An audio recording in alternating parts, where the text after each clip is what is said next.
My name is Mya Hall, Jimenez. Tio Macho, he was my uncle. I feel like everyone has that like fun aunt or fun uncle. He was the fun uncle. When we were around him, it was just like a really good time. We got to laugh. I could be myself around him. I didn't have to be like serious. Like we can just have a good time and laugh and just do whatever. Like that's just kind of what the vibe was with him. I would say he was very much like a protector, very, very intelligent. I feel like he was really hardworking. Obviously, he had his business, IE Concepts. It was cool to see him, one, doing something he's passionate about, but also like pushing himself for like greatness and like pushing yourself. I feel like that's, definitely had an effect on me in the way that like I could see myself owning a business and like supporting my family and being there for my family. So I feel like that's something that he kind of like left a mark on me with. And like just pushing you to like be out of your comfort zone and like not be scared to do stuff, because I'm also a performer. I feel like he always like showed up to like our concerts, and like if I had a talent show, like he would show up, and like I feel like that means that's everything in the world, to like just show up and be there for someone when they're like going through something. So he was very outgoing and just fun. Like I feel like that a lot of people take life like really seriously, so I think it was cool to like be around someone who just could just have fun in the moment and laugh and just kind of like escape like the realness and reality of life. Not saying that he wasn't serious, because like Mom was saying earlier, like he could have those deep conversations and like, ooh, let's get deep, but I feel like it was just always fun to be around him and know that I can laugh and just kind of be relaxed and have a good time. So one is we all love to eat. We eat. So I would say one of the solid memories is like making baked ziti and like salad in the kitchen. When I make baked ziti, me and Theo locked in. When I'm making that food, he's there with me, because like I swear, like I learned how to make baked ziti watching him. Like that was what he made. And then he would make the salad with the romaine and the corn and the green beans, and I think he would add like vinegar in it. I don't know, but it was the best thing in the world. It was so good. So that's one of the memories. Second memory, I feel like there was one late night where like we were all like, I want something sweet. And I think we like went to like Donut Connection or something. So I feel like we were always quick to like hop in the car and go somewhere and like grab something sweet to eat, because again, we like to eat. Third memory, I think it was Christmas Eve, and I think we were all upstairs. This is Brookmill Court, and we're all upstairs in I think Michael's room. And I remember hearing the doorbell ring, and we're like, what's that? And all we hear is just instruments. We're like, what in the world? And we go downstairs, and it's like Tio Macho and probably like, I don't know, Titi Edith and other people.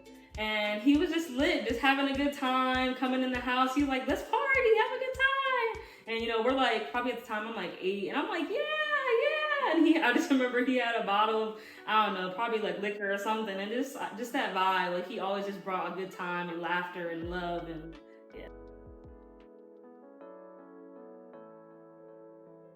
I feel like he was authentically himself. Like he wasn't afraid to be himself, and like I feel like in a way like he knew who he was, you know. So I think that kind of separates him from a lot of people, because I think a lot of people kind of walk around not really knowing who they are, what they have to offer, but I feel like he did. Authentically himself. So, and I try to be the same way.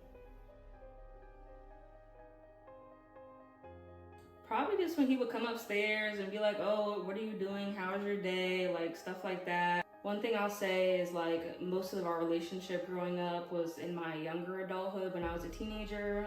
He actually lived with us for a couple of years. So like a lot of the time that we spent together was like in the house living with him. Pretty often we would all like eat together. So I feel like it would be like during dinner time, sitting around the table eating together. Or like we used to joke, we had a black lab growing up. So we used to joke that like him and the dog were roommates. So I would go downstairs and I would like see Hancock, and I would just mess with Theo or whatever and just talk and that type of thing. So like obviously his business stuff, I was never too much in that, and like I didn't really know like exactly what he did. I knew like he did like electrician work and stuff like that, but I feel like he was passionate about that and like helping other people. And then also with like the bartending, I think one time we actually visited him at work, and I think he, we like went up to the bar and sat there, and I think it was like cool to see him in his element and like kind of doing something he enjoyed. It's like Mom said, he was good at it. Not that I was drinking, because I don't think I was of legal age around that time, but it was cool to see him back there just like, shaking drinks and just, that type of vibe. Things that were important to him, I would definitely say family, just being around us and kind of spending that quality time together and just making memories. Yeah, I think that's what was important to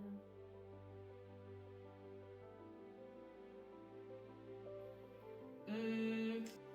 Robes. I just remember he would always come up from the basement in a robe, and we'd be like, all right, Theo, like, okay. So anytime, I'm telling you, anytime I put a robe on, I'm like, Theo, like, that's so weird, but like, robes. And just, I don't know, he was just so sassy and like dramatic. So anytime I'm in a sassy mood, or like, I don't know, I tell someone, oh, you look sexy, I just think of Theo. Because he used to be like, am I sexy? Like, stuff like that, A lot of the memories and, all my memories with him were definitely like silly, fun. And we used to always crack up because in the morning we knew Theo was up because he would be brushing them teeth. Oh my goodness. He was crazy with the brushing of the teeth, but we loved him.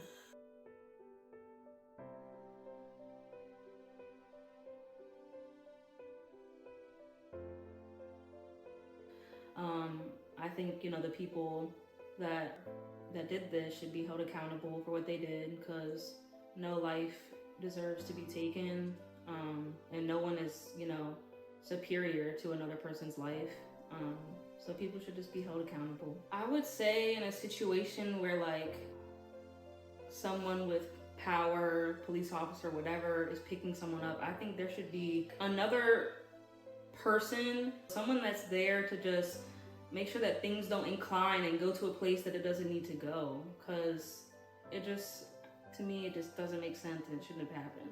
This is something that's been happening in this country for a while, where, they think they can just take Black and brown lives, and it's, disproportionately happening to Black and brown people. So I think that's something that we need to pay attention to in the country and find new ways or pass laws, regulations, whatever, to make sure it doesn't happen. I think there should definitely be like a cutoff, a maximum amount of time that families should be, communicated with about this sort of thing. I think it's unfair that we've had to go this long not knowing what happened. And I think it obviously does offer some type of peace of mind to know like what has happened, and that people can finally like start that journey of like healing. So I think they just need to make sure that they're communicating with the families, the friends, that sort of thing.